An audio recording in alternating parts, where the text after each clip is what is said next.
বাধা প্রচুর আসে, প্রচুর পারিবারিক দিক থেকে আসছে, হ্যাঁ, বাইরে থেকেও আসছে, নানানভাবে বাধা আসে, কিন্তু ওই বাধাটাকে কাটিয়ে যাওয়াটাই একটা আলাদা আনন্দ। যেমন একটা জাহাজ যখন যায় ঢেউয়ের মধ্যে দিয়ে, হ্যাঁ, তখন ঢেউ কি করে, জাহাজটাকে যেতে দেয় না, কিন্তু জাহাজটা যখন ঢেউটাকে কাটিয়ে যায় তার মধ্যে যে একটা আনন্দ থাকে, সে আনন্দটা যদি দাঁড়িয়ে যায় সে বা উল্টে যায় সে, তাতে হয় না। সুতরাং আমাকে নানান অসুবিধার মধ্যে দিয়ে আমাকে এগিয়ে যেতে হবে, এগিয়ে যাওয়াটাই একটা আনন্দ।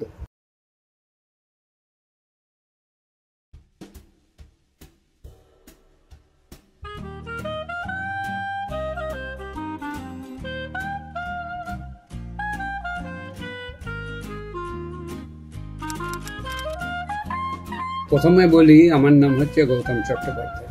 আমি সুশীল কুমার চট্টোপাধ্যায়, যিনি নকুবাবু নামে খ্যাত, পুত্র। বাবার মৃত্যুর পর এখন একটা তিনি সংগ্রহশালা করে গেছেন, তো ওই সংগ্রহশালাটা তো দেখাশোনার একটা নৈতিক দায়িত্ব আমার উপরে পড়ে। আর দ্বিতীয়ত হচ্ছে আমি এই সমস্ত জিনিসগুলো একটু বুঝতাম এবং বাবার সাথে সাথে থাকতাম, সেই সূত্রে একটা ভালোবাসা জন্মে গিয়েছিল।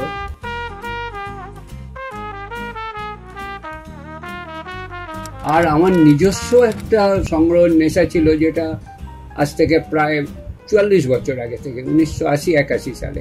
তখন মেনলি রাশিয়ান জিনিস পাওয়া যেত, মেট্রোপলিতে পাওয়া যেত।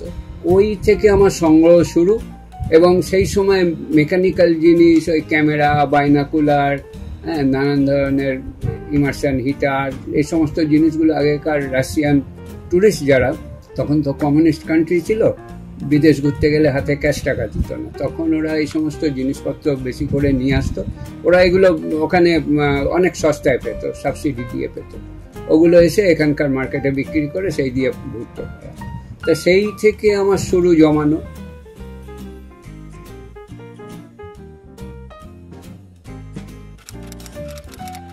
আমি এই পুরনো জিনিস এগুলোকে রিস্টোরেশন করা বা ঠিক করার জন্যে আমি অনেক কিছু ত্যাগ করেছি, চাকরিও হয়তো ছেড়েছি এই জন্যে যে আমার একটা আলাদা ভালোবাসা ছিল যে পুরনো জিনিসপত্র নিয়ে তাকে আমি নতুন করে একটা জীবন দেবো বা চালু করবো। এখন সেটাকে বলা হয় যে জীবন চলছে। আমি প্রথম জীবনে চাকরি করতাম, চাকরির পর ব্যবসা করেছি। আজকে তো আমি বললাম প্রায় 44 বছর ধরেই এই জিনিসটা করে আসছি।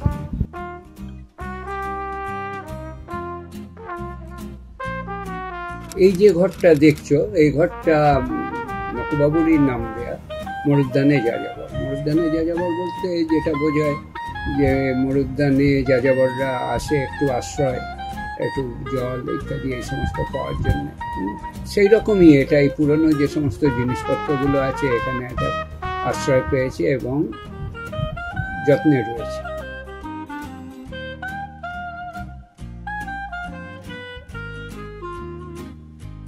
আর এই ঘরের একটা বিশেষত্ব হচ্ছে, এই ঘরে যা যা জিনিস আছে, প্রায় এ ঘরে কম বেশি 3000 জিনিস আছে, অন্যান্য ঘর মিলিয়ে প্রায় 4000। তো এই 3000 জিনিসের মধ্যে 2500 জিনিস হচ্ছে সচল। এবং সচল কি কারণে, আমার নেশাটাই হচ্ছে, বা শখ, নেশা বা ইচ্ছে যেটাই হোক না কেন, এটা হচ্ছে যে আমি পুরনো ভাঙাচোরা জিনিস সংগ্রহ করি, মেকানিক্যাল জিনিস মেনলি, অন্যান্য জিনিসও আছে, পুরনো পুঁথি, চিঠিপত্র, কয়েন ইত্যাদি সমস্ত কিছুই আছে। তো মেকানিক্যাল জিনিসগুলো আমি নিজেই এগুলোকে রিস্টোর করি, ঠিকঠাক করি, করে এই সংগ্রহশালায় রেখে দিই। আমিও প্রথম দিকে ওই ধরনের ব্যবস্থাই রাখতাম, যে জিনিসপত্র সব সংগ্রহ করে রেখে দিতাম, কিন্তু আমি পরে দেখলাম না, এগুলোকে সচল রাখা দরকার। এবং সচল রাখার একটা, জানি না, ভগবানই আমায় হয়তো দিয়েছেন, আমি চেষ্টা করলে সেগুলো করে ফেলতে পারি, সবগুলো নয়, শতকরা 80টা জিনিস অন্তত করে ফেলতে পারি। করে এগুলোকে এখানে আমি সাজিয়ে গুছিয়ে এবং মানে পরম যত্নে, মানে এরা আমার পরম আত্মীয় বলা যায়। এইভাবে রাখা আছে।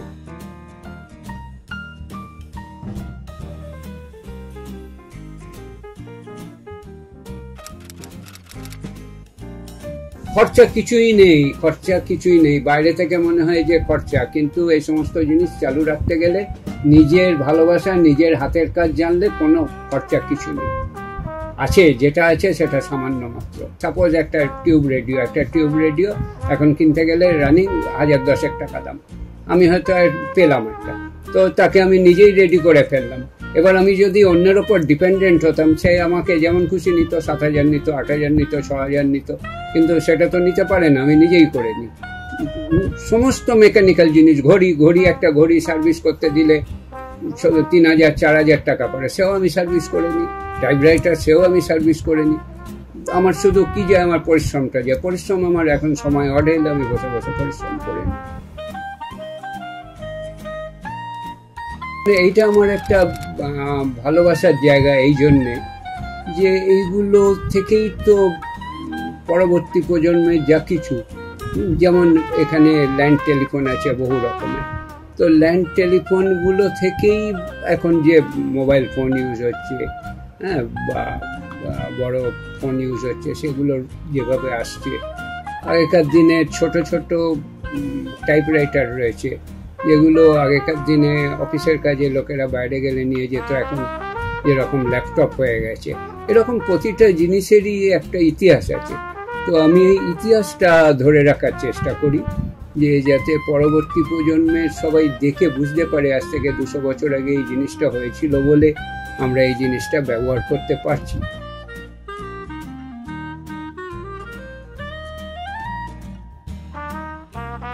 তো আমার যতদূর ধারণা মনে হয়, ছোটবেলা থেকে প্রতিটা মানুষেরই আর প্রতিটা বাচ্চারই নানান জিনিস সংগ্রহ করার ইচ্ছে থাকে। কেউ আগেকার দিনে টিকিট জমাতো বাচ্চারা, কেউ দেশলাইয়ের বাক্স জমাতো পেলে, কেউ পাথর, কেউ ঝিনুক। যে আগে বাচ্চারা গিয়ে তো সমুদ্রের ধারে, এখন তো পাওয়াই যায় না, সমুদ্রের ধারে ঝিনুক পাওয়া যেত, সেই ঝিনুক কুড়িয়ে সংগ্রহ করে রাখতো। এগুলো প্রতিটি বাচ্চার মধ্যে আছে। এখন হয়তো এগুলো অনেকটা কমে গেছে, এখন বাচ্চারা সব মোবাইল কেন্দ্রিক হয়ে গেছে, এগুলো কমে গেছে।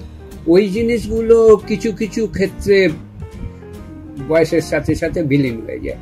বাবার ক্ষেত্রে যেটা হয়েছিল যে ওই ইচ্ছেটা রয়ে গিয়েছিল ইন দ্য সেন্স যে চিরকালের জন্য নয়, মাঝখানে বন্ধ ছিল। তারপর ওনার বয়স হওয়ার পর আবার সেই ইচ্ছেটা, যেহেতু সেই সময়টা অবসর, সেই সময় আবার সংগ্রহ শুরু করে।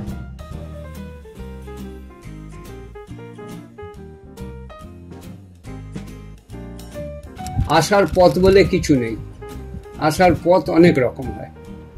আসার পথ হচ্ছে অনেক সময় ওই কাবাডিওয়ালা, অনেক সময় অনেকের বাড়িতে রয়েছে, সেগুলো দিয়ে দেয়, এবং নানান জায়গায় ঘুরে ঘুরে সংগ্রহ করা। এটা একটা নেশার মতো। এগুলো একটা কোনো জায়গায় খবর পেলে সেখানে ছুটে যাওয়া, আনা, হ্যাঁ, কিনে নেওয়া, এইভাবে সংগ্রহ করার ইচ্ছে থাকলে সংগ্রহ হয়, এটা আমি বলি। ইচ্ছে থাকলে সবই হয়। এটা মিউজিয়াম আমি বলি না, আমি বলি সংগ্রহশালা। এবং এটা আমি মনে করি যে আমি আমার ভালোবাসার জিনিস সংগ্রহ করে রেখেছি।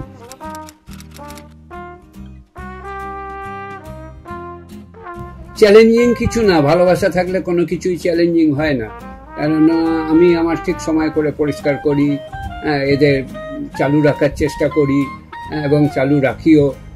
যদি দেখা যায় একাধটা একটুখানি গন্ডগোল করছে, আবার আমার নিচে সার্ভিস রুম আছে, সেখানে নিয়ে গিয়ে ঠিকঠাক করে আবার এনে রেখে দিই।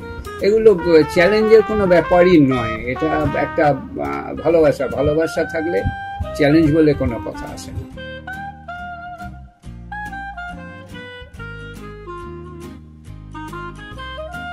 বাধা প্রচুর আছে, প্রচুর পারিবারিক দিক থেকে আসছে, বাইরে থেকেও আসছে, নানানভাবে বাধা আসে। কিন্তু ওই বাধাটাকে কাটিয়ে যাওয়াটাই একটা আলাদা আনন্দ। যেমন একটা জাহাজ যখন যায় ঢেউয়ের মধ্যে দিয়ে, তখন ঢেউ কি করে, জাহাজটাকে যেতে দেয় না।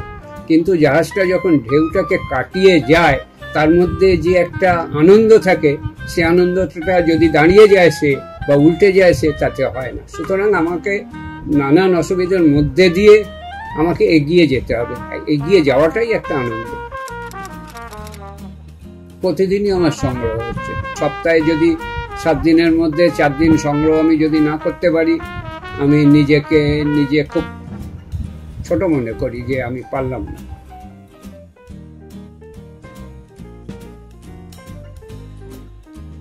সবই প্রিয়।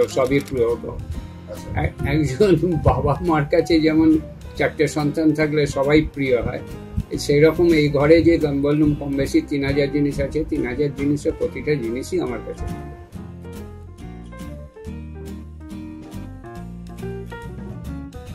প্রাণহীন কোনো জিনিস হয় না।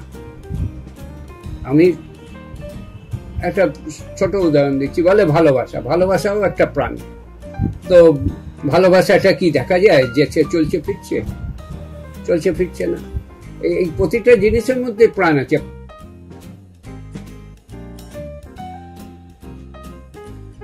প্রতিটা বাড়ির মধ্যেই পুরনো জিনিসপত্র আছে। হ্যাঁ, পুরনো জিনিসপত্র যেমন ভালোবাসবেন, পুরনো জিনিসপত্র রাখবেন, কিছুই ফেলা যায় না, একটা কথাই আছে, যাকে রাখো সে রাখে। সুতরাং প্রতিটা জিনিস রেখে দেওয়ার, পরিষ্কারভাবে রেখে দেওয়ার চেষ্টা। সর্বোপরি বাড়ির যে গুরুজন, তাদেরকেও ঠিকভাবে দেখাশোনা এবং তাদের প্রতি যত্নবান হওয়া। এই ভালোবাসাটা যদি থাকে, পুরনো জিনিসের প্রতি ভালোবাসা এমনি এসে যাবে।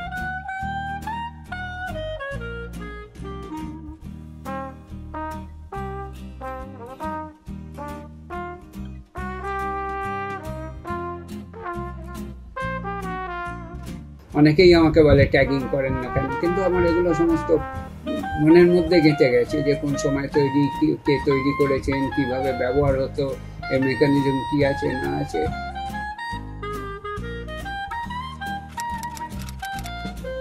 জ্ঞান না হলে তো হবে না, এই কারণে জ্ঞান না হলে আমি জিনিস চিনতে পারবো না।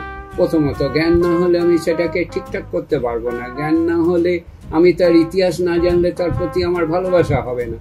সুতরাং জ্ঞান থাকা দরকার, যে কোন জিনিসটা কোন সময় তৈরি হয়েছে, কি কাজে ব্যবহার হতো, এর মেকানিজম কি আছে না আছে, এগুলো সম্বন্ধে জ্ঞান খুব প্রয়োজন। প্রায় 44 বছরের জার্নিতে এগুলো এসে যায়, করতে এসে যায়। যেমন একটা বলি, যে যার হাতের লেখা খুব অসুন্দর, সে যদি রেগুলার লেখা প্র্যাকটিস করে, তার হাতের লেখা কয়েক বছর পর খুব সুন্দর হয়ে যায়। একইভাবে এই জিনিসগুলো ঘাঁটতে এগুলো সম্বন্ধে একদম ওয়াকিবহাল হয়ে যায়।